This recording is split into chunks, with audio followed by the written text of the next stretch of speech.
Si quieres tener buenas sementeras, por San Mateo haz las primeras. Estamos en la semana del 23 de septiembre.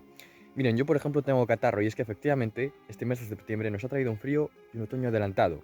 De ahí por ejemplo que tenga yo un catarro, pero bueno, que aquí no es eso lo importante. Aquí lo importante es la semana esta del 23, que nos trae tormentas, tormentas que podrán llegar al miércoles jueves con la llegada de un frente que produciría tormentas especialmente en Galicia o en zonas del Cantábrico, pero un frente que también podrá llegar a zonas del oeste peninsular, por ejemplo en Extremadura, o por ejemplo zonas del centro, como Madrid, o zonas más del interior de Castilla y León, provocando también incluso algunas precipitaciones que puedan llegar a ser importantes. Pero bueno, en general, un frente que sobre todo nos deja de cara al miércoles, jueves y especialmente el miércoles, precipitaciones en la zona noroeste peninsular, como indicamos en el artículo de noticias, con más información, ahí todo detallado, bien puesto. Nada, y una semana agradable en cuanto a temperaturas, igual algún bajón por el frente de cara a más o menos mitad de la semana, pero bueno, que oye, dejamos septiembre con buenas sensaciones en los embalses, en el campo,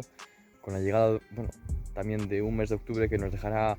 cosillas interesantes como avanzamos en el artículo de noticias, más que nada porque así como en septiembre hemos notado que el frío y el otoño se han adelantado, pues en octubre, pues a ver, que octubre no va a ser menos, y así lo anotaremos. Venga, un saludo, muchas gracias y feliz semana.